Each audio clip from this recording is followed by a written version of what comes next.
Today's topic, which political party can fix broken Britain? Should we give the Conservative Party another chance? Do they even have another chance? With the growing popularity for the Reform UK party, the Conservative vote has been split, and with many Conservative MPs and councillors jumping ship over to Reform, will this enable Labour to win at the next elections? I'm also going to be taking a look at the increase in people who are choosing to not vote at all, the ones who feel that all the parties are not fit for purpose. They believe that although the parties have different messaging, it's always ultimately the same outcome. Joining us today is Conservative activist Michael Rowe, former Conservative Minister, the Right Honourable Mark Field, and Jaymie Icke, social commentator and host of the popular show Iconic. Welcome, gentlemen, to the show. Thank you. So I'm going to start with you, Michael, if that's okay. Of course. You're a Conservative Party activist. Many see the Tories now as an extension of New Labour. Personally, I think that Boris Johnson was one of the worst, if not the worst, prime ministers that we have ever had. But I'm saying this as someone that should be a Conservative voter. I'm not a socialist. I'm not left-wing. I'm somebody, I run a limited company. I believe in a small state, within reason. I don't want mass immigration. I want low tax. I'm your ideal voter. So how would you sell the Conservative Party as it is now to someone like me who should be voting for you? Well, I completely agree with the premise of your question that the Conservative Party has made massive mistakes in the last generation, I would argue. Throughout the last few years especially, we made massive mistakes, and I think that's put off a lot of voters, quite understandably, and I'm the first to admit that. But I do think there's a few things that you've said that I would take issue with. Number one, I think Boris Johnson was a good Prime Minister. I think he was scuppered by many events, not least COVID and other things that happened. But we have to remember, he won the Conservatives an 80-plus seat majority. He actually implemented Brexit, which is what I think both of us would wanted that for. Most people wanted. Well, it was the Brexit that most people wanted. I think the deal was a good deal. I think what happened afterwards was very regrettable, and that's why I say the Conservative Party's made mistakes. We should not be having. When he let in almost 800,000 people, he let in more people. Yeah, immigration was far too high. 100%. I completely agree with you. But that's not Brexit. Most people who voted Brexit, let's be honest here, it was to do with immigration. 100%. Yeah, I'm the first to admit it. I mean, I was out on the streets campaigning for Brexit in 2016. I was a believer in Brexit from the start, and I still am. Well, I'm disappointed. I'm mostly disappointed in what the Labour government are doing now with Brexit. I think the Conservative previous governments did make mistakes in how they implemented Brexit. Huge mistakes, yes, completely agree. But I think we need to look at politics as it is now, not as it was 5 years ago. Even 1 year ago was very different. The politics we have now is you have in the Conservative Party the only party that truly believes in small c Conservative ideals. I have no idea what the ideology is of reform. I have no idea what they believe on a whole host of issues or how they'll implement any of their policies. All we know is what they don't agree with. Or should I say what Nigel Farage doesn't agree with, because we have to remember the party is a one-man band. So that's another issue with reform as it stands at the moment. The Conservative Party has made mistakes. The current leadership is making mistakes, in my opinion, and I say that openly. But I do think that Kemi and her team have to be credited with the fact that they are thinking through policies and that they are coming to small c Conservative policies, which we'll all agree with, and which can actually be implemented which I hope is when we get into government. So I haven't heard about mentioning lowering corporation tax, for instance, which the Conservative Party put up. It did put up, and I disagree with what we did on tax. Was what we did on some taxes with so much was about an the issue. Conservative Party. That's what I'm listening to from. I'm disappointed. I disagree. But I'm also highlighting I'm also highlighting the successes of the Conservative Party, because there were many successes. As I say, we implemented Brexit. Without the Conservative Party, there would not have been Brexit, right? The Conservative Party brought that about. Yes, Nigel Farage was a key factor. Yes, UKIP did play its role, but without the Conservative Party, UKIP were not in government at the time. They would not have implemented it. If we'd have let Labour win, and even at the time it was a threat of a Corbyn government, this country would be in a terrible state, and we wouldn't have had Brexit. So I think we have to. You're the best out of a bad bunch. I think we have to look at is we can't look at history through the lenses of today. We have to look back at political history at the way it was at the time. And we have to say where we are now what is the best way to move forwards. And the best way to move forward isn't to go with a bunch of people in reform who have never had any experience running government, who don't know how to formulate policy, who don't know how to implement policy. I think what we have to say is, let's take a broad view. The Conservative Party is doing a lot of good work, which has to happen now, which is, where did we make mistakes? What should we be doing in the future? And that's what has to happen. Fixing the damage that they caused. Fixing the damage which Labour's causing at the moment. That's where the big issues are coming from. I don't see much difference between the two parties anymore. There's clear blue water as far as I'm concerned. The Conservative Party did get too close to the centre. We'd probably all agree on that. Well, Michael, I think part of the difficulty, and Kezia sums it up quite well, is that the public out there don't see any difference between what has happened. And in many ways, we went into that last election with a great talk of change, when actually it's been continuity from there on in. And the difficulty, I think, that the Conservative Party faces, and I remember this because I was active in the party. I stood for a seat in 1997, which I didn't get elected for, and then got in 2001 as an MP. There are parallels with the period. And what, it's all very well saying I disagree with things that have happened, but if the Conservative Party today doesn't repudiate a lot of what happened in the past and is able to draw a line under the past, which you can't really do when it's got the same personnel there. And of course, as I say, that period when Blair got in, the economics were going so well. It was placid. The Tories had a chance to regroup in opposition, and that was the strength that they had. And it took them 3 leaders and then 13 years before they got back in. The reality that we're faced with now is we've got a totally failing Labour government, and there is an urgent requirement now. We've got to get this lot out. And the concern I fear for people who've been long-standing Conservatives is that the Conservative Party just isn't fit for purpose. And I don't recognise it anymore. Well, the brand is so badly damaged by what has happened, it will take time to repair that brand. And therefore, we're going to come, I think, to an election in 2029. I think it will be as long as that. I don't think it'll be any time sooner. But nonetheless, even within that period of time, there will be a feeling that, well, actually, we now need to have something fresh and new. And where I think the strength that Reform have to a certain extent is that they aren't. And the luck they're going to have is they're not going to be judged by the same standards as the Labour Party or Okay, the... Jaymie, would you like to add? Just say before then, let's look at what happened when the Conservative Party regrouped and rebranded in the sort of Blair era. What happened is you led to David Cameron, and that's what pushed the party towards the centre. Now, of course, electorally, that's what led to consecutive electoral victories. But it also did mean, and I believe it was supportive of Cameron at the time, it did mean that the gap between the Labour Party and the Conservative Party was almost non-existent at one stage. As it happened, I wasn't a great supporter because I actually I liked his tax policies. We're doing the opposite now. It's worth saying that as a limited company, someone that owns a limited company, I found it quite prosperous under David Cameron's But it's worth saying what the direction the Conservative Party is moving in. Sunak and Boris Johnson, as I said, the direction the Conservative Party is moving in now is towards having clear blue water between the two. No, it's not. It's not moving to a Cameronite centrist party. It's moving towards a small c Conservative party. It is, and I some respect for what Kemi Badenoch said. I'll come back, just if I may say, because I think she has tried to say, listen, we've got to be a low tax party, but then in the same breath it's saying, but we've got to keep the idea of a triple lock for pensioners. Yeah, which I don't agree with. A lot of pensioners do vote Tory, but actually, that has to be done case by case. If you're going to really reform welfare, because we are all living miles beyond our means, we need to do something urgently on that score. Jaymie, would you like to add to that? I think the problem is it's very easy to campaign when you're not in government. It's very easy to say things, say what you would do differently, which the Conservative Party are doing now. But you mentioned it'd be interesting to see what they are like. Well, we've seen what they were like. They had 14 years. We had 14 years where, as Kezia pointed out, the things that were traditional Conservative policies, so low taxes, small state, we saw them disappear. Lower migration, we saw that disappear. It's very easy to sit on the sidelines and say, well, if we had the chance again, we'd do it differently. I don't see any evidence of that. I think the reason that people are leaning towards reform is because they do have a blank sheet of paper. They don't have a track record to look back on and go, last time they were in government, they did this. I'm not a reform supporter in any way, shape or form. I think I don't agree with a lot of what they talk about.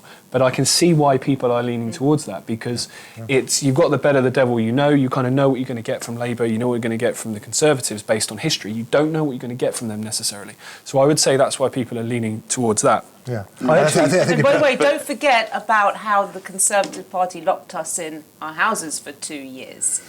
Well, I can understand Labour doing that. Jaymie and I actually, probably this is where we're going to disagree, but we were very open. We were very outspoken, I should say, about the lockdowns. Yeah. 100%. Yeah, And history has proven me that. too. And at the time, I wasn't in Parliament by that stage, but I agree. And listen, in fairness, the whole world was locking down. Doesn't matter. But I think the right thing to have done. China can lock up who they want. We're not China. We followed a communist regime. We followed what they did. And the ruinous cost of it. But the ruinous cost and cost in mental health as well as in financial terms. And that was under a Conservative government. It was. Right. But at and I some think stage, a politician has to be able to take decisions based on advice, and they're not experts on science. And obviously, scientific advisors across the world were saying this is the right thing to do. Now, in hindsight, goes back to the point I was saying earlier. In hindsight, it probably wasn't the best policy all the way through the COVID pandemic. But I think you have to look at. We did save thousands of lives by implementing the policy that we did. Disagree. You can talk the about advice we had at the time, not based on the advice 3 years later. The advice from one side, however. There were scientific and medical advisors at the same time talking about complete opposite, and you were called a conspiracy theorist, you were called a granny killer, and really extreme terms like that, if you even suggested that there was another perspective on things. And that was terrible. And we have seen exactly the same. Obviously, with that vaccine rollout, there was people warning of the side effects, warning of the potential dangers of it. Again, you were silenced, and we have seen in the passage of time. That's why I disagree with what you're saying about history. We have to learn from history, otherwise you are destined to repeat it. And I think, in fairness, picking up a point you've said earlier on, actually. Just last point before I go to my next But question. in relation to Reform UK, there's a lot of thinking going on there, particularly on the economic side. I think that they are doing quite a lot of work, and you say to an extent it is a bit of a blank sheet because they're an unknown quantity. But I think that by the time 2029 election is there, I think there will be a very clear idea, particularly on the economic side, where I think there is no doubt we need a radical change. But there's no ideology underpinning it, though. That's the issue. You don't know where it centres back to. You've got a whole group of people that come from different political backgrounds that you really don't know what they all think about different things.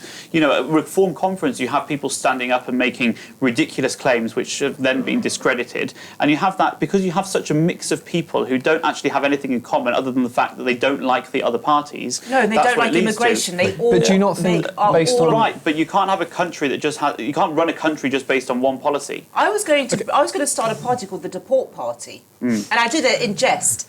I had even Rupert Lowe messaging me going, this is a great idea, because if you just said, look, there's one thing that we're going to do is just deport all these illegal migrants. Well, if there's a new party for Rupert Lowe to join, I'm sure he'll be very happy to come on board. And do you know that some people wrote to me and they said, we know you're joking, but we probably would vote for that. It's so bad and again, this is the problem with our politics. It is the biggest problem. Fix immigration, fix everything. And let's be honest. I don't agree with everything. I do. The reaction on the indefinite leave to remain, the first thing that Tories said was, oh, this is... unworkable, we can't do this. Labour have now accused, Starmer this morning, accusing people of being racist as a result.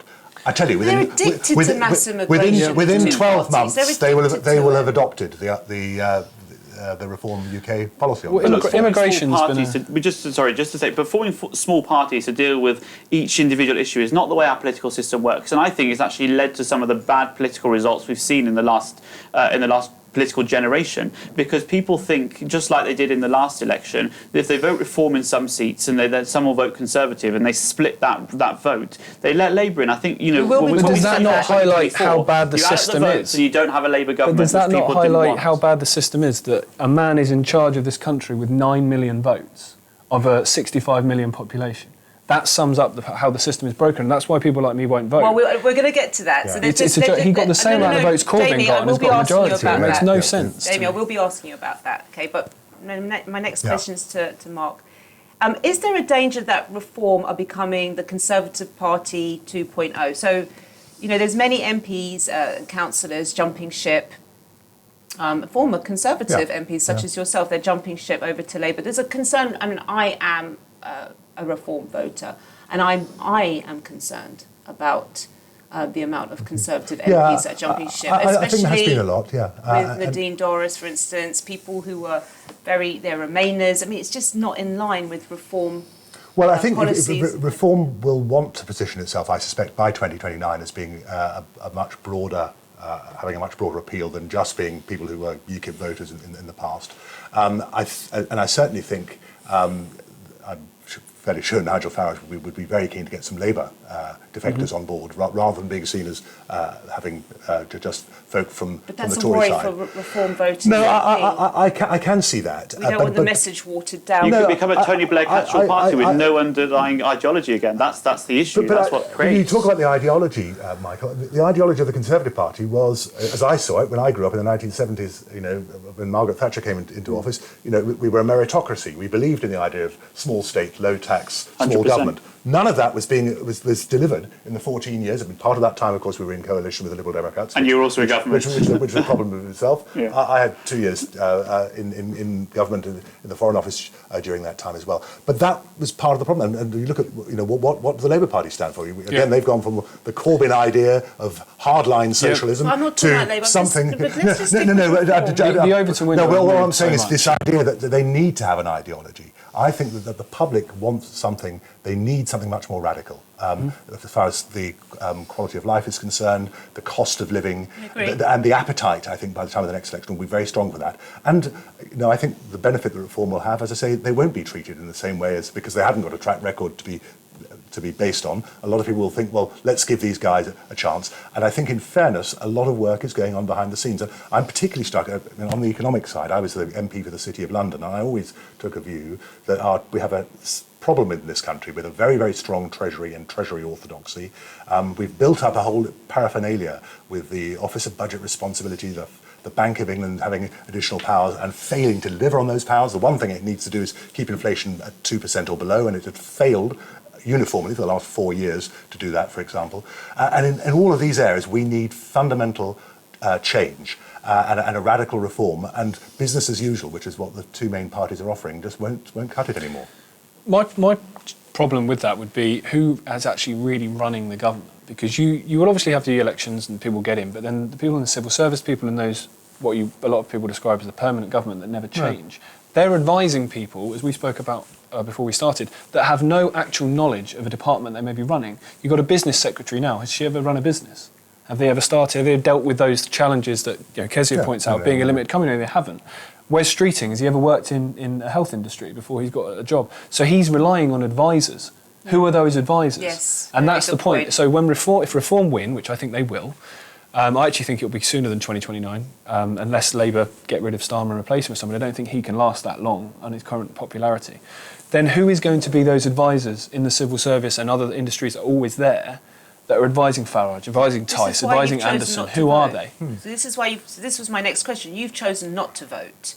I voted once. I voted in the Brexit referendum. I voted out because that wasn't about party politics. That was a yes or no policy-based. Okay, well, I meant an election. So before you tell me why, and you've kind of alluded to it already, is it fair to say that people like you, who should have just voted for the best out of a bad bunch, at the very least, has allowed us to suffer with Labour for 4 years? If you'd have just said, right, okay, reform are not perfect, or this party is not perfect, but it's better than Labour. Well, if you base it on the last election, then let's say everyone like me, which was a fair few million of us, all voted Conservative. Okay, Conservatives would have won the election again. We've had 14 years of that. So we know what we expect. They're not the only party. Realistically, in the last election, they were the only two parties that were realistically going to win elections. And now we have Labour, elections. which is a nightmare.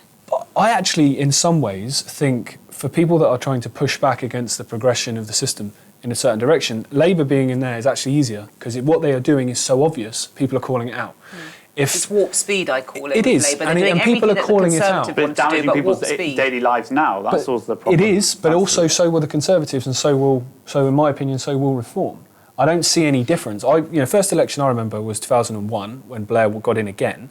I think it was Blair, William Hague, wasn't it? Yes, it was. Yeah. And that was, in that election to now, I've seen a Labour government, I've seen a Conservative government. I haven't really seen too many differences. People are poorer, immigration's continued to go up, taxes are higher. Why didn't you vote Reform?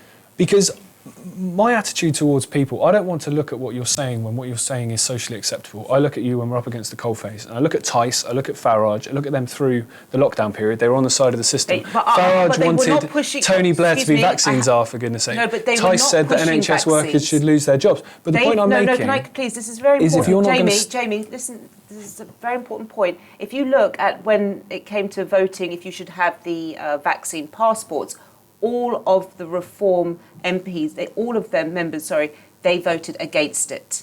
Well, they didn't have any MPs at that point. No, sorry, members. Sorry, No. they voted against it. They were collectively. But then look at their rhetoric in public. It wasn't that. They believed. It was very I think different. yes, And but they didn't want vaccine passports. But they did want. Tice wanted NHS workers to lose their job. He said that in a live television interview. He said, "I don't understand how they can do their job if they've not been vaccinated." Yeah. So it's not perfect. The point is should we accept something that is less than? But now we have Labour because. But should we accept something that is less than? I don't think that's good enough. Okay. If you're working and you're paying a proportion of your money, getting higher into a system. If that system doesn't work for you, I think you should demand better. It's like being in a relationship and it doesn't work. You're not going to stay in it. You're going to leave. This is very noble of you. Go to get something better. It's very noble of you, but at the same time, because millions of you did not vote, we're stuck with Labour. This is. And what were we stuck with before? That's the principle. There's nothing better. Reform are better. I know you've pointed out a couple of things that Richard Tice said and the vaccines, and I respect your opinion on that. But come on. I actually disagree. I actually disagree because I think we live in a world now that's so tribalistic. When people think their side are in power, they don't call things out in the way they would have done. For example, if Kamala Harris had won the election in America recently and she had done some of the things that Donald Trump has done, the MAGA base would have been shouting from the rooftops. But because they think their man's in charge, they don't.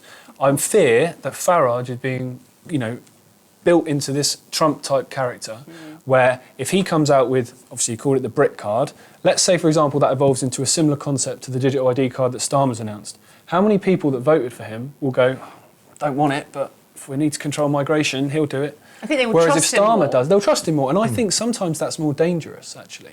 He's always been very opposed to mass immigration. So it's not like he's just turning around saying, has, but I'm going to like use it now make for the point immigration, then. which is what Starmer's doing. You make the point about defectors.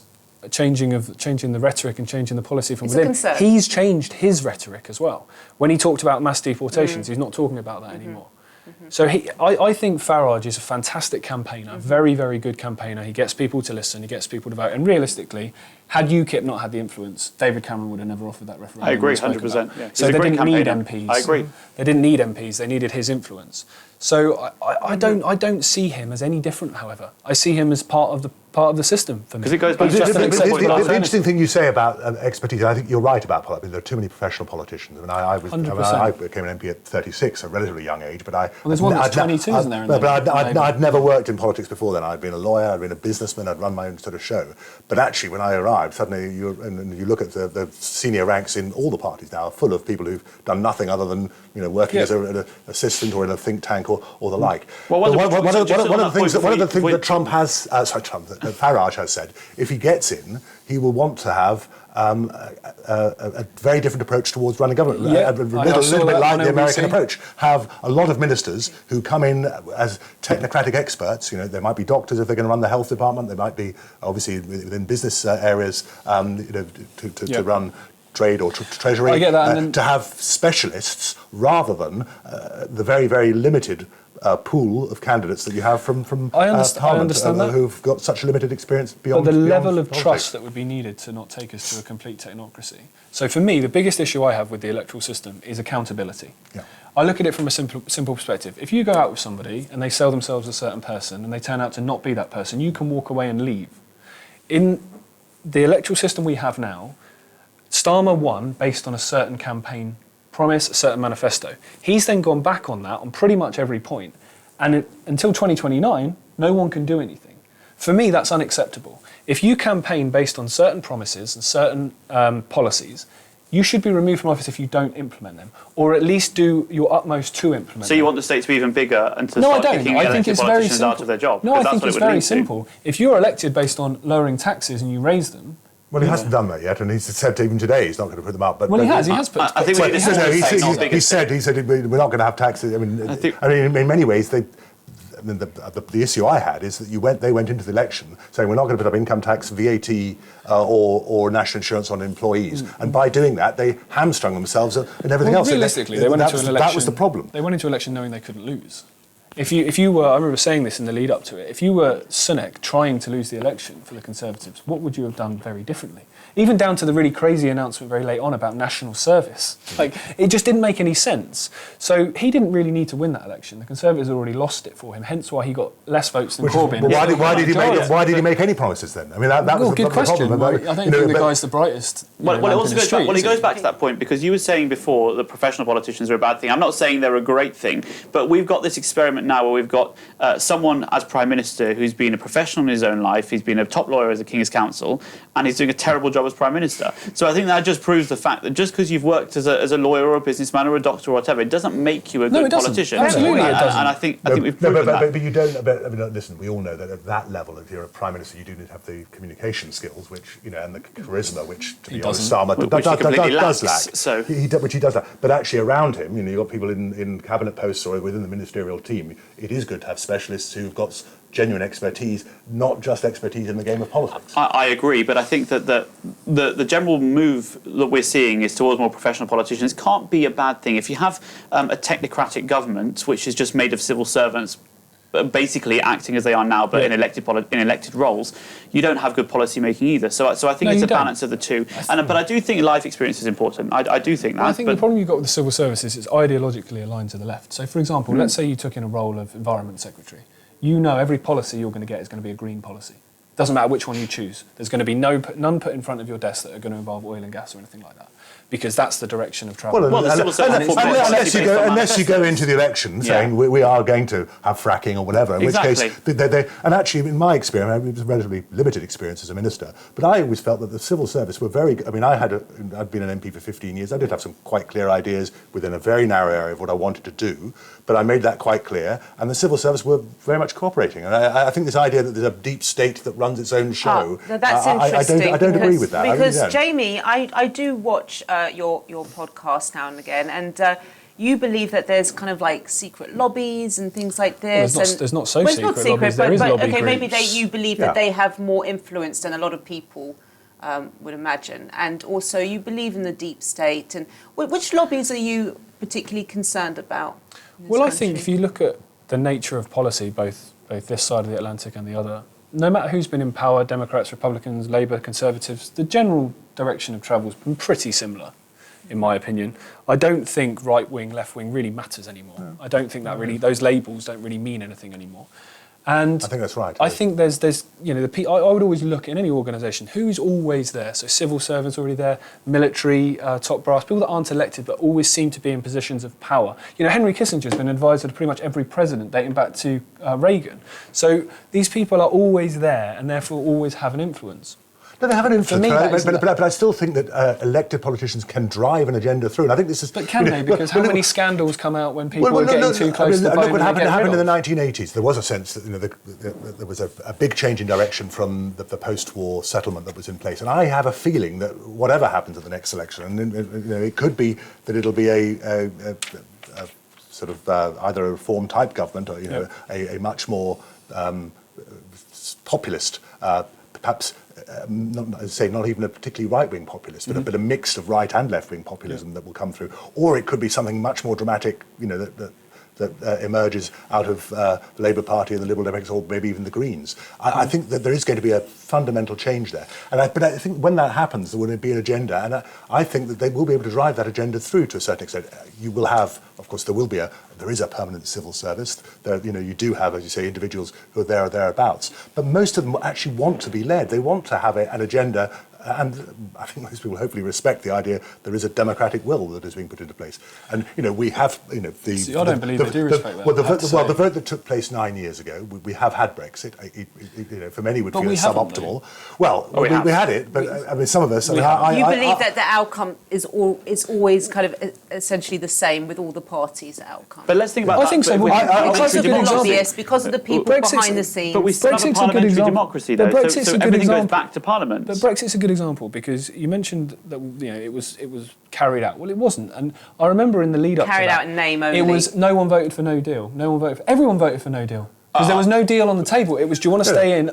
Or no? It wasn't. The promises do you want to leave under certain terms? No, do you want to leave? Boris Johnson, it was oven ready. Don't forget, it was oven ready. It was oven ready because after the 2019 after the 2019 election, we left. That's the 2019 general election enabled us to leave the EU, which is when Boris Johnson presented the oven ready deal. Oven so, ready. so, And so, so that was it? What does that's Brexit mean to you? Is it blue, white, red, white, blue? One of the reasons I voted to remain was I didn't think there was the capacity at the civil service level to drive this thing through, and also the political capacity. And the reality there was, to be absolutely honest, as a free marketeer, I could have bought the idea of Singapore on Thames, but it was never sold on that basis. And we talked about immigration; it was sold on the basis that we're going to control our borders. We got punished. We were going to have our own laws. Jaymie, we got punished. Well, of course we did. Well, what did you expect was going to happen? What happened is they said, right, you don't want European immigrants coming in. We're going to send third world immigrants your way. I feel like it was a punishment. Now you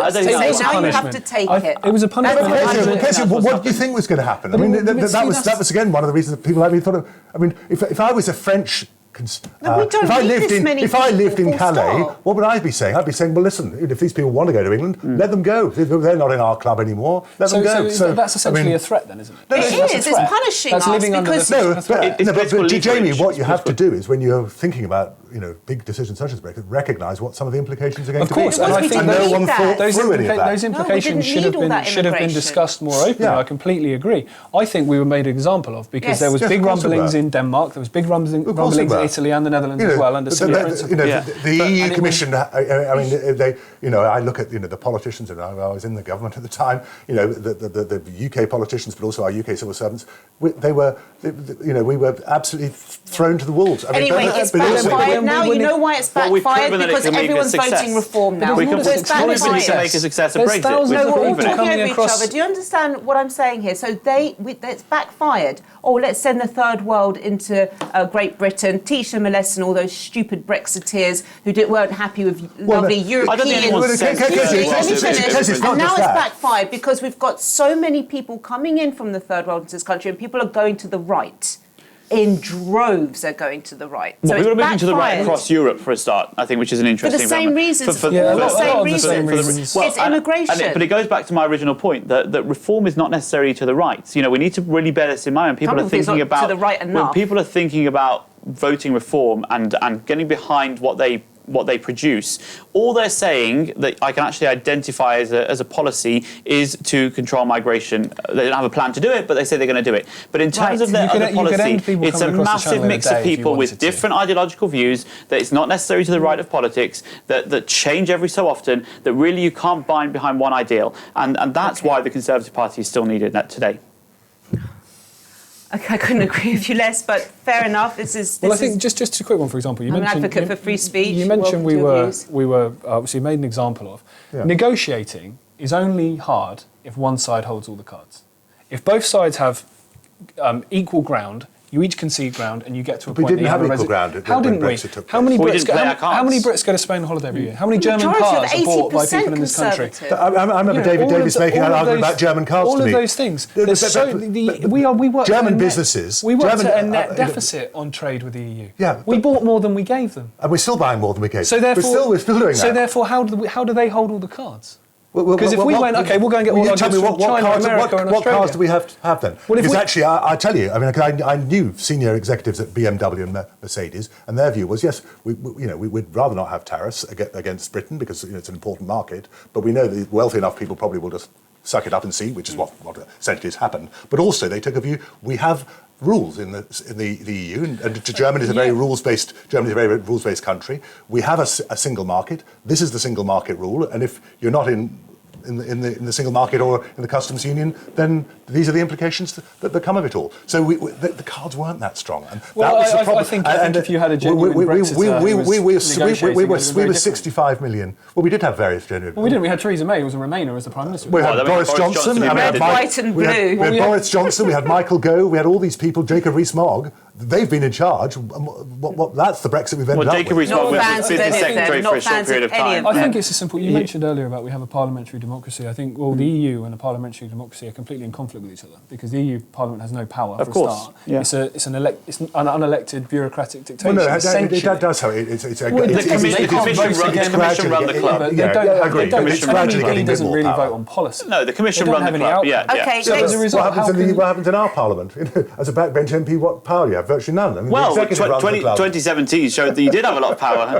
In fact, from 2017, 2019 showed that backbenchers did have significant power. They brought down the government. They brought down Boris Johnson in 2019, the 2019 Parliament. True, good point. So we do have a strong functioning parliamentary democracy, which is why it goes back to one of the points I made earlier, that it's so important that people that vote don't just vote for the party that might be saying the right campaign slogan, that they actually think about in their seat, what will that vote mean? Yes, will it actually mean that we have a reform government, if that's what they want, or will it mean that, as happened in 2024, that you have a Labour government because you voted for the two other parties and split the vote? So I think when we're talking about British politics, people need to understand the system as well as what their ideal position is. But that system is broken. I disagree. But hence why you have a prime minister with a majority over 400 seats with 9 million votes. I think the system works. People don't understand the system. I understand the system perfectly. I live in a seat. 33.7% of the vote would normally be an election losing vote, not something to giving in this massive landslide. So you're right. I think that too many voters don't think the electoral system represents their views anymore. It doesn't work. In 2015, I agree. UKIP got 4 million votes, got 1 MP. Yeah. The SNP got 1.5 million, got 55. Yeah. Well, that doesn't work. They only stood in 50. That's a whole different conversation. It's the size of the seats. It doesn't work. I agree with you. My next question, Mark, what can reform do to stop the division between the right? So you've got, for instance, the Advance Party. There's whether you love him or hate him, Tommy Robinson is getting... and you're forming your own party, so we understand. No, I said that in jest. I joined reform. No, I think but there is a worry because people are saying it's not right enough. They don't like the idea that, as Jaymie pointed out, that Nigel Farage is starting to water down some of his views on immigration. But although recently he did say that he is going to start sending people back who are I think what he said not contributing anymore. Indefinite leave to remain will become a mainstream policy going forward. But I think one of the things that is in his mind is he wants to take a practical view about what's actually achievable rather than just making, again, promises that are undeliverable. But what can he do? What can he do to stop this divide? Because there's a lot of people who are going even further to the right, saying it's not enough. I don't know. It's something that reform should be concerned about. There'll be fringe things, fringe parties that will always... I wouldn't say it's just fringe, they're growing. No, but they're really growing. The broader issue that a lot of people talk about is, how do the right of centre unite, the Conservatives and Reform. And I think that essentially, we're seeing next year's a pivotal year. We've got a huge number of local elections taking place. Mm-hmm. And I think at the end of that, it will be very obvious which part of the country you live in as to, if you are a right of centre minded voter, is this the part of the country I should be voting Reform in or for the Conservative Party? And so I don't think any deal, let's be brutally honest, what's in it for Reform to do a deal with the Conservatives? As far as they're concerned, the Conservatives are a corpse they wouldn't want to attach themselves with, and their brand has been so badly damaged. So I don't think there'll be any deals before the election, but I think it will be obvious, as it was last time, and going back, and I think, as I say, there will be more and more of a clamour, I think, about the idea of an electoral system, and we could be... Tice has been very open about that, about calling for that. I'm not a fan of Richard Tice at all, but he was talking about the first past the post system being not fit for purpose. Yeah, which he has not. been for a long time. Yeah. Which is not. Yeah. The worry is that if they got in on 30% of the vote with an overall majority, then they might not be quite so inclined. Possibly not. Mark, you come across very casual about this. You're not too worried about the split in the right. You don't think it's a problem. Groups like... parties like Advance UK and Rupert Lowe and Tommy Robinson, who's now openly supporting Advance UK. I know this is to you it might be extreme, but they are growing in popularity. Well, it would be interesting to see. And you're not worried about it. Well, let's see. Again, the evidence will be either at local elections next year or indeed at parliamentary by-elections. If they start getting 5, 10, 7, 15%, then there's more of an issue. But generally, those sorts of small parties don't have enough momentum to be able to take off as a viable party of opposition or yeah, but or you a don't want viable to lose spoiler. any more. You don't want to I don't lose see it any more happening. members. You don't want to lose any more support, do you? Well, no political parties want to lose support, but as I say, we're in such a fragmented situation. We are, yeah. And that is the worry, that all of us as voters take a view, we take a pick and mix view, I guess, with most of the political parties that we might wish to support. But it's also down to the credibility. And if a party with less than 30% of the vote got enough to get an overall majority, that's not really much of a mandate to be making some of the fundamental changes that I think this country now needs. But we're seeing that right now with Starmer. He doesn't have a mandate. He doesn't have a mandate at all. Well, he's not bringing in any fundamental changes. Digital ID is a pretty fundamental change. Yeah, I'd say. Digital ID is a pretty fundamental Well, change. that's not going to happen, is it?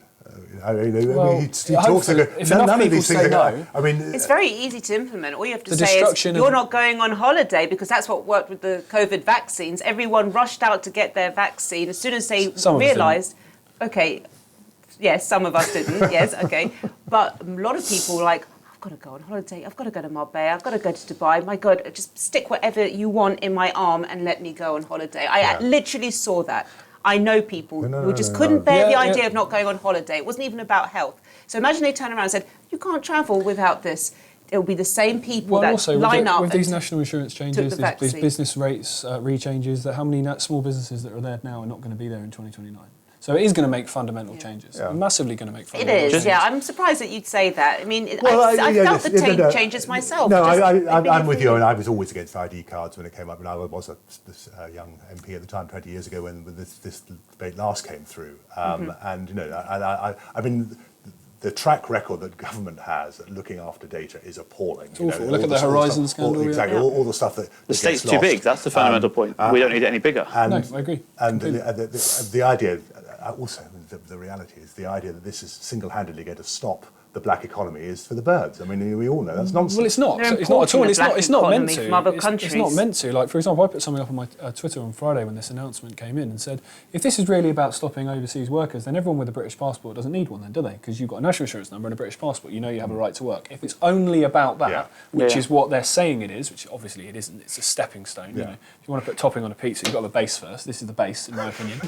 So I think, if it was really about that, But the funny thing is, then it would. That's all they'd say. We don't need I have to say, all my time in in political life, I've never really believed in conspiracy theories because there's so much incompetence you come across in government. No, you ought to be talking to Jaymie then.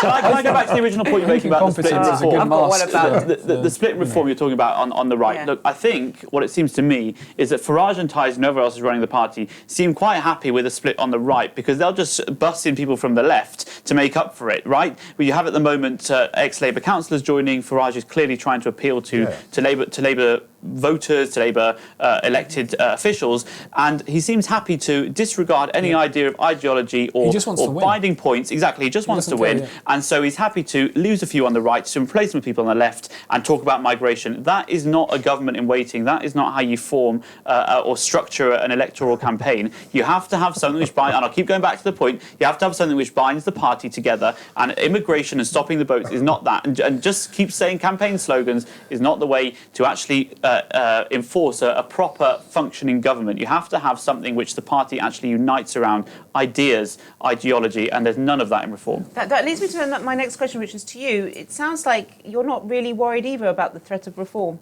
Well, no, I am. I of course am, which is why I'm talking about the fact that I would encourage anyone who wants to have a centre-right government, a small C Conservative government in the UK, to unite behind the Conservative Party. When's the last time we had that, by the way? Well, I mean, was it Margaret Thatcher? Is it that long ago? No, I don't think that was the last time we had it. When was the Obviously, last Margaret time? Thatcher was a good. I think a lot of what Boris Johnson did was small C Conservative. Not enough of what he did, but a lot of what. The man who used to mess up his hair before he went. You're talking about anybody who really didn't really believe very much and just wanted to win and would say anything. I mean, Johnson. Well, no, I disagree. Boris Johnson even faked COVID. You know that. He Well, no, I faked don't it. Shall I tell you why? agree with that. Can I I tell you don't why agree with that. I think we're back into conspiracy theory. Kezia, I don't believe Do you want to that. hear my conspiracy? Do you want to hear it? Not Just hear me out. particularly, Would you like to hear you it? can go for it if you want. Right. So he just going off point a little bit. He just went to So St. he was Thomas's a very, few very days for the ill, fun of it. apparently. He was very ill. Yeah, he was, But then I think. he went to this He had COVID. party. Now, I don't know about you, Jaymie, but if I got really ill from a virus, I wouldn't come out my house again where I know people are partying with the virus. He was very happy to go to a party about, was it 5 months later? Yeah. After being Was he in a coma or something? Apparently. Apparently. He was in intensive Who knows? care, No one's got supposedly, pictures of it wasn't or he? anything. But anyway, No evidence. he was really, really ill. And then 5 months later, suddenly he's all jolly and happy to go to a party where apparently we've got this Delta wave. God, Well, we're just definitely saying into it makes me conspiracy theory embarrassed. territory now. We've got this Delta wave, and he went to a party, and he was very happy to go there. But I know everybody who's had even like just a mild virus, they don't want to go through that again. They'll just stay away from a party or whatever it is where they know that virus is going around. It's amazing. He's a very brave man. I'm going to go back to your original point, which is what I'd say is that I do think the conspiracy theories you're bringing. Conspiracy theories, I do not agree with. I completely reject those. Just to be very clear. What in general? But every conspiracy theory. Yeah, most of them. So Yeah, I can't think of any shot Kennedy, I can't think of any all that those I sorts of agree with. things But I'm specifically talking about this Moon COVID landing. conspiracy theory right now. But just get to go him back, 9/11. just to go back, let's go back to your original point about the Conservative Party and the threat that's faced from reform. And the fact is, yes, there is a threat, which is why I'd encourage everyone, all your viewers, yourself, all the good people on this panel, to unite behind the only long-established Conservative Party on the right of politics. But also I can see you itching to come back to me. I remember when Boris Johnson hid in that cupboard when he had all the journalists asking him questions, and he hid in the cupboard. Do you remember that? I don't know what that's got to do with the future of the Conservative Party. He was running the Conservative Party, but also, and 3 days before the you said he general was a great election. Prime Minister. I've given you so much. I do think that the Conservative Party leadership at the moment is not living up to my expectations and the expectations of many, with both members and voters. And I do think that although Kemi has some very good ideas and some very good policy proposals, that message is not getting out. There's an issue of communications. And if the leadership, Michael, the brand is shot through. Well, that's an issue of communications. But I do think. Don't blame her for that. But I do think that what needs to happen is I didn't say it's branding. It's a communications issue. And I do think that what needs to happen is that the Conservative Party needs to be more active at getting its message out to the voters and getting its message out that we are not just reform light or whatever Nigel Farage says, which is what many people think. Well, we're not. Because if you look at the policy proposals that are coming through from Kemi, they're very well thought through. They are centre-right. They are implementable, which much of what Farage says is not. And so they're actually serious policy proposals for government. She's just worried about the reform vote. So she's saying the right thing. Because the first thing the voters say is, well, you were in for 14 years. Yeah, exactly. Kemi herself was in the government. Well, eventually why didn't you do it in that right now. We're looking at the future now. No. We made some great policies. Implementations. And they buggered up. We implemented Brexit, which is what the majority of people voted for. We implemented Brexit. They carried on with New Labour. How have they implemented Brexit, given that immigration is still the biggest talking point in political conversation? I think we addressed this before, but first of all, immigration is obviously way too high. But Labour came into government and scrapped the only thing that was going to work to stop the small boats, which is the deterrent. They scrapped that within a week. It wasn't a deterrent. Well, one person left. Well, they left because it wasn't implemented. It wasn't implemented. It was announced in 2022. We had 2 years and it wasn't implemented. I think there was one flight that took off. If one person. If the Conservative Party was back in government, with like 800 people on it. It was one person. It's not the Labour Party one in, one out system where they send 2 people on a plane a day or something like that and pretend they're dealing with the issue. We all know Labour's worse. If the Conservative Party was in government now, that Rwanda deterrent, that Rwanda policy would be fully implemented and people would be sent to Rwanda if they came here illegally. And it 100% would have happened. Even Trump in America has talked about using this to deal with illegal migration in America because it's a serious policy. Smashing the gangs is not a serious policy. A serious policy is just very saying you're going to deport people like Farage says or sometimes says is not a serious policy. There's no actual thought-through policy proposal. Simple. We have 22 miles between us and France on that coastline. You have a navy that his first job should be to protect the sovereignty of the nation. Yep, I agree. Why do we have military bases in Cyprus? Why are we getting involved in conflict in Syria when you're not protecting your own sovereign borders? You stick 2 navy ships in the middle of the English Channel and you say, anyone that comes close, you're going to be turned around. I think it was that you're easy. going to be treated as a threat, like a Russian MiG over the North Sea. I think it was that easy. That would have been so easy, and it's so easy. I don't think any of us are military experts, but if it was that easy, it would have been done. No, we know that. it is that easy. The excuse They for don't not want it doing that done. is the European Court of Human Rights. That's why they're saying they're not. It's they not won't just do that, that. Jaymie. It's not which, just by that. the way, They the want Conservative immigration. Party The is the only one Conservative talking Party- about leaving the European Court of Human But Rights. why didn't they do it when they were in power? 100%. No, The Brexit that you... Please, Jaymie, the Conservative and Labour Party are addicted to immigration. They don't want to stop. No, they don't want it You're to stop. looking at They it don't from want the it wrong to end of the stop. telescope. You're thinking, oh yes, they're finding it confusing. Oh no, I'm They don't- not. I know fully. Yeah, fully they this don't is want it completely because deliberate. It keeps but it, Serco. hence, if you Serco wanted to making solve a lot it, of it's a money very out of simple this. situation. No, again, we're back into It's not conspiracy conspiracy. theory You think territory. Serco? I think that Wait, the hold on. assertion that the Do you Conservative understand what Party, Serco is? but the assertion that the And you think Conservative it's a Party want conspiracy? mass migration Well, is false. It's not a conspiracy theory. It's completely false. It's not a conspiracy theory that people like John Mappin's a good example, hotel owner down in Camelot Castle in Cornwall, was contacted and offered a 7-year lease by the government to use that hotel to house migrants. That was 2 years ago. It keeps so wages it's not down changing. also. They're not going anywhere. It's true, and it keeps It's wages not- down it's and it not- keeps house prices up. Well, the okay, which is Conservative Party exactly can't be what the clearer that we want Conservative to and Labour- end mass migration. I mean, it couldn't be clearer. But they've Jaymie said just that for offered. years. Jamie just offered a solution, and you just went, oh. No, you look, know, look, it's I like- think if that would work, if it it's was not that simple, it would have been complicated. done by now. No, because they don't want it to on stop. human They rights, don't guys, want it to it's stop. Well, They don't want it I'm to the stop. first one that would advocate leaving the ECHR. As, by the way, I didn't agree with a lot of what he said, Do but it. Cameron even proposed this way before Brexit happened. It never He happened. proposed a Why British does Bill it- of Rights. Why then? It should Why have do they happened. not ever leave the ECHR? You can ask the gentleman who was in government at the time. This is very But simple. I was fully in favour of it, and I still am till today. It's Right? very We should simple to 100%. resolve. It's Of course it's hampering a lot simple. of what we do now. Of course it's Well, simple. But well, I I don't don't think know it's that simple. Wait, I stop, think everyone. You know what's even more simple?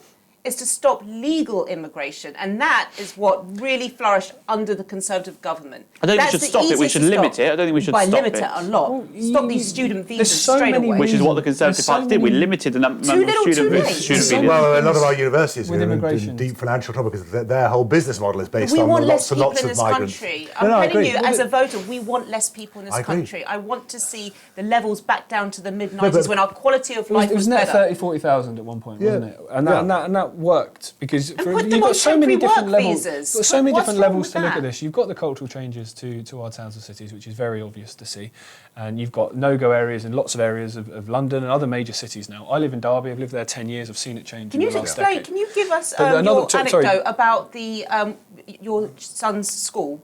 Yeah, well, one more point. Just I'd let me love to finish. hear- yeah, Another sure. big one is infrastructure. Infrastructure takes time.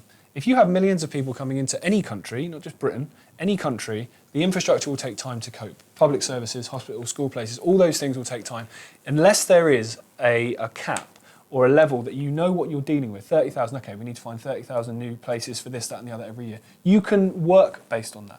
Yeah. If you have, it's like having a family and then having 20 kids in a 3-bedroom house. Eventually you're going to run out of space pretty quickly, and that's I another agree with major that issue. point, totally. On top of that, you have obviously the cultural situation. And Yeah, please, can you share this personal yeah, story? so my wife, when we first moved to Derby, she worked in a school in the roughest area of the city that would have been predominantly probably a white working class area at one point. Yeah. Then you had a lot of Muslims, a lot of Sikhs, a lot of Eastern Europeans. None of them didn't really get on. There was no cohesion to it. You had about 40 nationalities at the school. This is a primary school. And they used to have staggered drop-off times for children because if certain parents were in the playground at the same time, basically gang warfare would break out. And to the even more extreme than that, some of these people were in the same families and they couldn't be surrounded. And these kids are 6 or Terrible. 7 Mess. years What old. a Terrible. mess. And that's one Yeah. school in Yeah. one small city in the country. This is Times not that by, this is not London and the ghettos of London. This isn't Derby. This is happening. Terrible. Yeah, and I think the big thing, and I probably speak for People a lot are of sick of people it. on this, and it comes down to a simple word, which is respect. People have had enough of being gaslit. Whether it's Labour telling everyone that all these small boats are women and children when they're not, we can see they're not. Whether it's the Conservatives saying that they're going to do this, that, and the other when they had those opportunities and didn't do it. And in the same way, you talk about uniting the right. I think what unites that group, from your Tommy Robinsons to your Ben Habibs to your Rupert Lowe's to your Reform voters, is they've had enough of being lied to. They've had enough of being told this is going to happen, this is going to change, if we win we'll do this, and then it not happening. And in a sense, for me, the Reform vote, the vast majority, is just a rebellion vote. It's people that have had enough of the two parties, that have had their opportunity, and they've done absolutely nothing. But if you with think it. Reform are going to walk into government on a day after winning I the don't think they are election, gonna do that. or people that support Reform, I know you're not a support of Reform, they're going to walk into government and just be able to implement everything they say within a short period of time, then it's complete fantasy They're not going land. to say very Absolutely. much. They're not going to say very much, I Well, suspect. well, exactly. because- So you don't know what they believe in. So it goes back to both of my they can win points, this that they next can't election implement what they without say, and You're you don't know what losing they believe voters. in. My whole family were Conservative okay, I had a communist grandfather, but that's a whole different story. But they've all turned to reform now. Well, we hope to win them back. I would be shocked if the Tories get 100 seats in the next election, based on where we are today. Well, we're not having an election today. That's also a very big point. There's a lot can happen in 4 years. A lot can happen, absolutely. I think one thing that is interesting is, I mean, people will often say we had this duopoly of the two parties for over 100 years now. The two Where's main... Lib Dem gone, by the way? Well, yeah. But in fairness, they've got 72. They've got the highest number of seats since 1923 as well. But they've got 72 seats. It's a two-party system. And people have said, oh, well, the SDP in the early 80s, they never really took off. And the weakness of the two main parties is strong. As you said, 33... The Uni Party. 33.7% of the vote for Labour, and obviously doing a lot less in the polls. The Tories with 121 seats, I'm afraid, is a lot worse than Labour were in 1983, when at 207 seats. If the SDP needed to usurp and overtake Labour to become a... Are you flogging a dead horse? The point is as well is the definitely 33% not. that you speak about is 33% of those that voted. How many didn't vote? Yeah. Like I remember 59% turnout. That's my last question. My last question is to There was a you. reason that the Brexit referendum had such a huge voter turnout compared to any election is because it wasn't about a party, it was about a policy. And that's why it came as a surprise to many people, the outcome, because actually the turnout was 6% higher than the general election only the year before. I remember so a lot of people have been discounted by pollsters. I went to sleep. So my ex-husband, he's French, and he was, he wanted to remain, obviously. And I remember I was like looking during the night, and I had a baby then, so this is years ago, and I was really tired. I was like, oh, I can't stay up to look at, the results. And I remember going and saying to him, we're out. And he's like, oh no, the results haven't been counted yet. It's like still 2 o'clock in the morning. I'm like, it's 7 o'clock in the morning. Those blinds are down. And I remember I went out, took my baby out, came back, and he was still just scrolling in bed, like in a state of shock. And I remember he wouldn't talk to me for a week. He was just like, I can't believe this is happening. I can't. And I remember him saying, the whole world's going to collapse because of this. Well, I think it did come as a shock to people like me that don't live in London, that live in traditional left-wing Labour heartlands. I live in a Chelsea bubble the Midlands, full of reformers. When I used to tell them I voted Brexit, they used to go like this to me. It was not a shock. What's wrong with it was completely expected, as was the massive majority Boris Johnson got in 2019. Again, there was this huge shock. I knew that was going to from the London bubble. I knew that was there gonna wasn't happen. from people because they'd had enough. And I think you mentioned earlier, just a final point. Sorry, you mentioned earlier about Labour voters, traditional Labour voters coming across to reform. I think that will happen because if you look at that Brexit vote, it's a really good example. Up in the northeast, your Newcastle, your Sunderlands, in the Midlands where I live, Derby, Nottingham, Sheffield, those industry-based places, Labour has deserted them. They've left them completely. Of course. So as a result, they saw Brexit as an opportunity to stick they two still fingers think up they're to voting Labour, for and they will old do it now. Labour. That's what I don't understand. People from those areas, they still think they're voting for old Labour. Well, have they got the memo that it's been New Labour? No, I think they've seen it. And you saw the local elections in Durham, and then of course the Runcorn and Helsby by-election. Yeah, absolutely. New Labour started the Uni Party as far as New I'm Labour concerned. for me, if you're going to have a fair democratic system, you have options, you have alternatives, you have clear differences between right and left and somewhere in between. Yeah. In this country, you don't have any, in my opinion. Well, that's my last question. Well, you do now. You do now.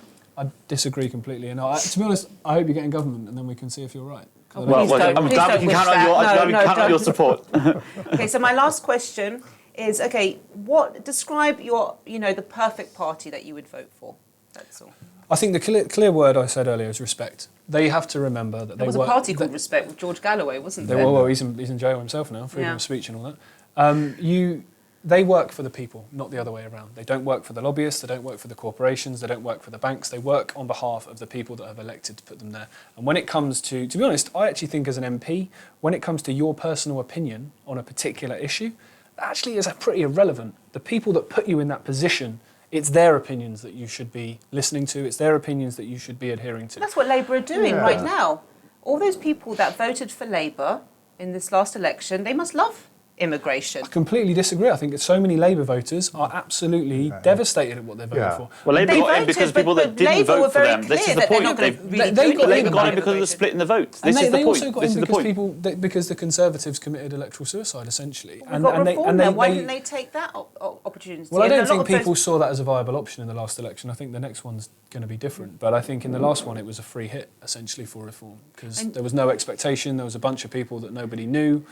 And obviously Farage only took over, I think it was about 5 months before the election, something like that. Whereas I think now with 5 years, local councils, a full party, what's the word I'm looking for? Structure Yes. with local Yeah. elections Yeah. and councillors and so on, and mayors as they get. They've got a critical mass, I think. Yeah, you're That's seeing, right. you're seeing a different scenario. You're seeing a different No, scenario. but I think to answer that question you asked Jaymie, I mean, I would slightly disagree. I mean, I think as an MP, you have to have a mind of your own to a certain extent. You do, but you have you get in on a manifesto, or you put a manifesto forward, and maybe your party doesn't get elected. But I always took the view, when I was an MP, I was there to represent the whole of the community. That's one of the important things about one of the benefits of the first past the post system, or at least a constituency link, was you were there to represent everybody. And actually, I would say I worked harder for people who'd never ever voted Conservative in their life, but that was part of what being a representative is. I think one of the most difficult things, and you see it with quite a lot of the Labour MPs today, their views, I'm here just for the Labour interest, of course. and I don't, if you don't like it, you just have to suck it up and see. Constituency first, party second. Jaymie, you're also pretty against these kind of like forever wars, like the Ukraine. Of course. You're quite pro-Palestine, aren't you? I'm pro-peace, as simple as that. And I see lots of conflicts around the world that are all portrayed in very different ways, depending who the supposed good guy and supposed bad guy is. When, with all forms of conflict, for me, the victims are always civilians on every side. So you can sit and you can say what happened on October the 7th, what Hamas did was absolutely abhorrent, and condemn that. But you can also condemn the blind killing of children in Gaza. I'd contest that allegation of blind killing of children in Gaza because that's not what's happening. Israel's running a very targeted campaign to target terrorists in Gaza, which is what's happening. They're dropping leaflets. They're telling civilians to move out of Gaza City to stop them being to stop them being. Well, they've been instructed where to go. Now the fact is refugee camps. No, they're not. Well, that is true. You can deny it, but that is true.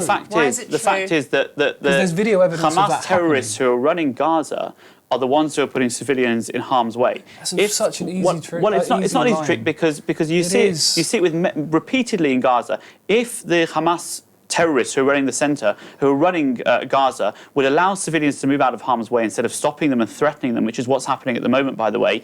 Hamas are stopping civilians leaving Gaza City because they want the world to see that Israel is the aggressor and Israel is the bad guy. That's what's happening. They are good at propaganda. That's what's happening. They're very good at propaganda, and that's what's happening. But this is the problem, Mike. I mean, Propaganda. what happened on this 2 years ago, almost to the day, it was appalling, and it's still appalling because there are hostages that were kept as well. Release hostages and the war ends. Well, that's not true. I'm not sure about that. So here's the That's thing. true. There was an offer from Hamas. There was an offer from Hamas to release them the day after. Hasn't the Israeli government just played straight into Hamas's hands? They've done exactly what Hamas wanted, because Hamas don't give a damn about the population in Gaza. We know that. Well, exactly. They were just useful idiots to be there. Of course. And many have. It's true. They want to. Jaymie, all those tunnels. Like, why couldn't they have given that as bomb shelters to their people? Why have they used it for their terrorists? I'm no fan of Hamas. They're sitting there eating all their food that's been looted from aid lorries, and that's what's happening. That's exactly what's happening. And why we're recognising Palestine? I mean, what are we recognising? We're not recognising anything. There's no state. There's no government. There's no borders. There hasn't allowed to have been one from the start. Well, this is another massive issue. No, but on both sides, I agree that the two-state solution has been unviable for 20 years on both sides. Because it was never allowed to be a solution. To do what back to 1948, it doesn't start on October 7th. No, I agree. No, to do what we've done now to recognise them, it gives all the wrong signal. I mean, the signal you're saying is... The optics aren't good. If they the signal is you commit a terrorist attack and we'll reward Starmer's you. being utterly pressurised by his own backbenchers and he's actually going to get very little credit from Labour, his hardline Labour backbenchers. Because they want him to go further. What I would suggest Israel do appalling. is Israel should start letting journalists in. Again, that's a big one. Why is that not allowed? Because you're in a war zone. They are allowed in a war Why is there zone. journalists in Ukraine? You're in a war zone. And by the way, specific journalists are allowed to go in with the IDF. But Douglas Murray can pick people. And why have Palestinian journalists been targeted? Why have so many been killed? Well, they haven't been targeted. Let's remember two things. First of all, some of the Al Jazeera terrorists, not journalists, terrorists who have been killed, have proven links to Hamas. So they are terrorists. So they are a legitimate target of war. Let's remember Hamas started this war and they committed October the 7th. Hamas started this war on October the 7th. No, the war didn't. No. It's carried on in 1914. In 1948 and in 1967, the Arab countries were involved in negotiations at the time, and they basically refused any involvement with having a Jewish and Israeli state at the time. So we know that for years and years and years, it has been the policy of the Arabs in the Middle East, essentially, to reject all of these negotiations with Israel. The war started on October the 7th, when Hamas committed the worst atrocity against Jews since the Holocaust. That's just fact.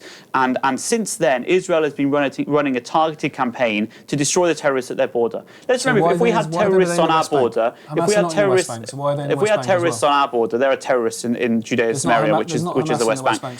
There are terrorists. There are terrorists there. They're not targeting civilians. There's no targeting civilians. Been killed in the West Bank? Because you're in a war zone. Right? But the West Bank's not in the war zone. No, not in the war Hamas zone. are not right now. That makes no sense. Look, civilian. Why are they annexing more of it? Let me say. First of all, there's Which is why mixing up all different. There's no two-state solution because there's not state. There's not been allowed to be two states. Mixing up all different issues here. But let's say if you talk about so-called settler violence in the West Bank, if you talk about that, then these people who have been perpetrating these crimes have been arrested by Israel, because Israel is a democracy that enforces the rule of law. Right? They have been arrested. They have been arrested 100%. 100%. If you're talking, how long they get, we don't know. If you talk, a night in a cell and that's it. I don't think that's what's happening. But if we're talking about the long-term viability of two peoples living side by side, all you need to do is look at Jerusalem, which I don't know if you've ever been. I've been quite a few times.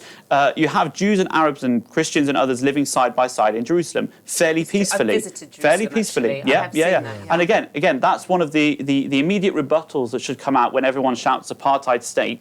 Just walk down the streets of Jerusalem, right? Okay, because there you have people who at least at the moment are live side by side. Hamas are not living to live side by side with Jews, because their charter says they will do all they can to kill all the Jews and Zionists. I'm not talking about Hamas. So that's where we're at. He said he's not a fan of Hamas. Hamas's leadership's in Qatar while they're throwing their people under the bus. Correct, 100%. I'm not in any way a supporter of Hamas. Well, however, the PLO have made repeated mistakes as well. 2 million people in Gaza at the start of this war. How many are meant to be Hamas? How many of those children are meant to be Hamas? Well, look, and also, you talk about the PLO. Let me just answer that question. Let me just answer that question. Attempts to assassinate Yasser Arafat over the years. He wasn't Hamas. Let me just answer that question. That throughout the last 2 years, both America and Israel have offered any civilian in Gaza, if they release or give information on the whereabouts of the hostages, they will be safe, they will be free, they will be rewarded, etc., etc. Not one civilian in Gaza has done that, right? Many of them know where the hostages are. Of course they do. They're being hidden in homes, in civilian homes, in tunnels. A lot of them know where they are. Netanyahu's speech to the UN last week was broadcast throughout Gaza, right? So they know what's going on. Any one civilian in the whole of Gaza just has to say, this is where the hostages are. This is where one of the hostages is being kept. Get killed and they could. No, well, they've been assured protection. They've been assured protection. They've been assured protection. They've been assured protection. But let's remember, it is the terrorists who are intimidating and threatening people. Well, Hamas are terrorists. Hamas are terrorists. Hamas are terrorists. I mean, you can't get more terrorists. I didn't say it wasn't. It's very easy to accuse anyone that you target of being a terrorist. Whether that's true or not is very different. Anyone that's involved in what Hamas are doing is a terrorist. So all 60,000 people that have been killed, and that's official numbers, that's probably not true, it's probably a lot more than that. No, I didn't say. Well, first of all, that's Hamas's numbers, who are a terrorist organisation. So every single one, well, you've seen how densely populated Gaza is. You're in a war zone. Unfortunately, the nature of a war zone is that civilians will unfortunately be killed. That is what happened. I was going to say, look at World War II. Unfortunately, there were civilian casualties. But who started it? Hamas started it. It didn't start on October 7th. It's complicated. I think the problem the Middle East history goes back thousands of years. But if we're looking at what started today's conflict, today's war, it is the fact that on October the 6th in 2023, there was relative peace. But there's a lot of questions, and this is where I'll tell you one of the biggest questions is Israel's reaction time on October or lack of a reaction, and also the reaction time was 9 hours. Yeah, a lack of a reaction. Of course, a massive mistake. Of course, but you can't put. A lot of people say, "Oh, but it was incompetence." You can't put Israel and incompetence in the same sentence. I didn't say that. Of course, there were massive issues. I've spoken since with former IDF soldiers who said, if a bee went near the border fence, they knew about it. That's how protected that area is.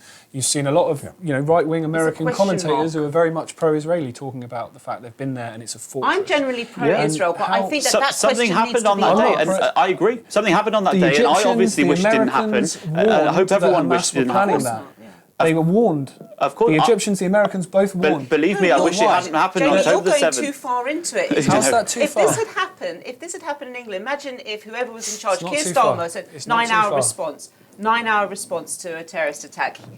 Heads would roll. Yeah, but it's not too Well, still in power. in fairness, what happened in power. Paris with the Bataclan, less than 10 years ago, again, there were similar complaints remember made. that And I don't think it was a 9 hours response. Have you seen how small Israel is? A It's 9-hour response to a major terrorist attack? There It's was not quite a going delay to- in Paris. It's not going too far to ask those questions because you look and go, I think but it doesn't even have to go that far. That's what I meant. For me, just my ask this principle- question alone. My principle when any world event happens, any major catalysing event that's going to change society, is who stands to benefit from that happening. And Netanyahu had a massive corruption case against him, which keeps getting kicked down the road. And it was on the brink of And civil obviously war. there was Israel an on the brink of election civil war. almost every year. He was very much struggling to hold on to power, and now all of a sudden he's got a mandate to leave. I think it's personally disgraceful to suggest that an Israeli prime minister, especially Netanyahu, who's done a lot for He's the a man good who of said Israel. the day of 9/11, this is great for Israel. I think it's disgraceful to suggest that he would want his own people to be killed. He called. I haven't said that. I've said that. I've said. That's what's being implied. He also said that he wanted it to be Pfizer's lab during the election campaign. And again, we're back to conspiracy He theories. said that. He said that in a Haaretz newspaper interview. Yeah, I don't think Haaretz. I can tell you, Haaretz are really not the most trustworthy source either. That would be him chucking his population under the bus. But I think if we look at what actually happened, is that Netanyahu is the one who has implemented policies to protect civilians in Israel. Now, it's not perfect because you're in a war zone and mistakes are made in war zones. But if you had a terrorist organisation with the ability to fire rockets that were being stored in underground tunnels that had been built over 20 years and had the ability to fire rockets at your civilians against every the most day, sophisticated military in the world. every day, every day, With nuclear weapons whatever military you have, you still have the ability to have weapons on your border being fired over to civilians every single day. I think the conclusion I draw from all of this is that, comparatively here in the UK, it's milk and honey, isn't it? It's easy, compared to these Where global does Reform problems. stand on Israel? I did speak to Richard Tice personally about this. They seem to be pretty much on Israel's side. I believe the Reform view is broadly pro-Israel, but I think that, again, there is a great concern about what is happening out in Gaza, the pulverisation of the civilian population. As you say, civilian populations do get caught up in wars, but equally, what is happening here? As I say, it's doing huge damage to Israel's reputation. We hope there's a deal this week. Trump's saying there might be a deal this week. I wish it would not. This isn't a war, what Trump though, is is trying to say to Netanyahu is, "Come, I'll give you a hearing in the White House." Jamie's saying it's not a fair war, is it? You've essentially got a 5-year-old kid against Mike Tyson. Well, no, you haven't. It doesn't work. You've got a tight. If you had that, Hamas would be destroyed by now. Hamas would be destroyed by now. David and Goliath wars. Hamas would be destroyed by now. No one's fighting children. Israelis are moving civilians away from the centre of the war. It's happening. Who else drops leaflets and tells civilians they're going to bomb them? Sorry, leaflets were dropped in Hiroshima and Nagasaki before the bombs went. To say that we want to end the war, put pressure on your... Right, but they don't say we're going to bomb this building, please leave, because we're going to bomb this building because it's a Hamas outpost. Do you agree with that, Jaymie? They are putting out leaflets. No, not at all. If you're saying to someone, move, Well, I don't know any army. The Germans were doing it in the Blitz. They're being told where to talking move. about this conflict, yes, and then those areas often get bombed. No, that's not what happened. When they were advised to leave Khan Yunis and go down to Rafah, then the Rafah border crossing gets bombed. The Rafah border crossing got bombed on a day that it was open, and then it closed again. Why are these things happening? Well, let's remember, terrorists are legitimate targets of war. Civilians are not, which is what Israel's doing. It's targeting the terrorists. How do they know? By the way, can I just say, all these? Let's remember where Gaza also borders. It also borders Egypt. Yeah. Right? And we haven't seen the Egyptians doing anything to help with the situation with civilians. The Egyptians control the Rafah. Exactly. Why Gaza was set up in the first place. Exactly. So while we place all the blame on Israel for moving civilians away from terrorists who Israel is legitimately targeting in this war of survival almost, Egypt is almost getting no mention. The fact they have a border with Gaza is not even talked about. Right? Now, we need to think about the best way to protect the civilians, of course. I hope the war comes to an end and the hostages are released. That needs to happen now. Would you support them annexing Gaza and West Bank? Well, I don't know what you mean by annexing Gaza in the West Bank. Incorporating it into Israel under the Israeli government. Israel's made completely clear that Gaza will not be part of Israel. It may maintain security control. So they retain control then? But Israel... Like they do of the West Bank. But one second, but Gaza will not be part of Israel. They've made that pretty clear, and I support that position. Trump says he's going to own it. Well, that's not Israel for a start, and second of all, that's actually not what Trump was saying. Trump was saying this place has great potential. Let's make it into something that is good and that will help the people there, rather than turning it into this, having it in this cycle of decline, which is what's happened for the last umpteen years, right? So, and I completely agree with that approach. Gaza could have been a great holiday destination. It could have had a thriving economy. It could have had wonderful people, but instead, Hamas terrorists pumped money into building underground tunnels and smuggling in weapons from Iran to bomb Israeli civilians. That is the bottom line of what happened, and we're seeing the results of that today. But then you can look that back further and say who created Hamas and how was Hamas created and for whose benefit was it created? Netanyahu, again, this is a conspiracy, has said in interviews that Hamas is a good thing for Israel. Again, we're back to conspiracy territory. He said those things in interviews. To know what is because it gives him and we don't have the time for it. We can actually do this another debate another time. Can I just say one final thing on this subject, though? And I think it comes back down to, again, what I said earlier about respect and being gaslit. We have spent most of the show criticising pretty much every political party in this country. At no point are any of us going to be accused of being racist or anti-British. However, you criticise the Israeli regime, not the people, not the Jewish population, not the country, not anything to do with their culture or anything. A regime, which is a person, you're called racist or anti-Semitic. No, I don't think that is correct. In America, I wouldn't say that. Jamie, I think it's the fact that the whole thing, no Jews, no news. And also, Palestinians are Semitic people, Jamie, for a start. No Jews, no news. Have you heard that expression? No Jews, no news. So the focus that Israel gets compared to all the other countries. Look what happened in Iraq. 500,000 people were killed, including women and children. More than that. And that had 2 protests it received. What's happening in Sudan right now? Yeah, 100%. Right. But where's the protest? There's So Jewish people in the country feel like, why is everyone so focused on Israel but not these other because terrible things last that time have I checked, there isn't a Labour Friends of Sudan that many cabinet ministers are part of. There is 500,000 got all killed. of We had those. 2 There's not an protests. APAC type for Sudan in America. Just answer me that. 500,000 people died in Iraq. More than that, but yeah. Okay, No, it's awful. I remember two protests. Well, Israel have killed a lot less, and there's protests every week. Why? Well, for a start, there was mass protests before we went to war in Iraq. I remember. There were 2. But there was huge protests They were huge, against but there was that. 2. Well, Since then, that's a very legitimate I question. think Jewish people feel like they've got a microscope. But that's the on point. them, It's not on Jewish Israel. people. It's I'm a trying to give you regime. their point of It's view. a regime. There's nothing wrong with criticising. There's nothing wrong with criticising the Israeli government. There's no let me just say, law in America that it's easier to the Israeli criticise government. America than it is to criticise Israel. People, if you boicott.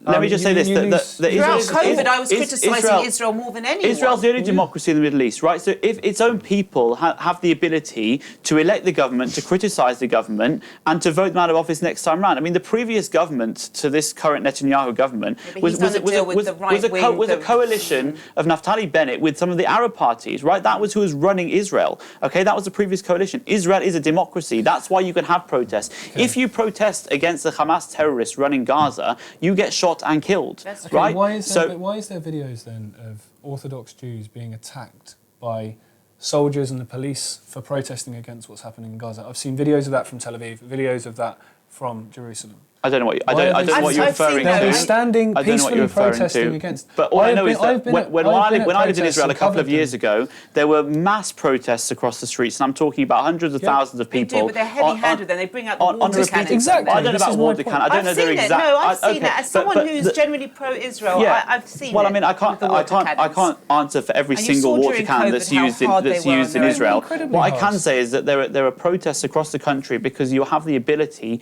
to, in a democratic country, to disagree with the government, to disagree with others in a polite and amicable way. In Gaza, you're not allowed to do that. You are shot if you don't agree with what terrorists tell you to believe. And I'm standing there saying, and I'm completely agreeing that Hamas are destroying the ability for Palestinians to thrive in their own life. But as are Israel, it's not one side. It is not. Okay. Israel has a democratically elected government. You can't compare the two. I'm not comparing the two. I'm making the point. But I will say one final thing. In my lifetime, Iran, Iraq, Syria, how many countries, sovereign nations that they border have they invaded or bombed?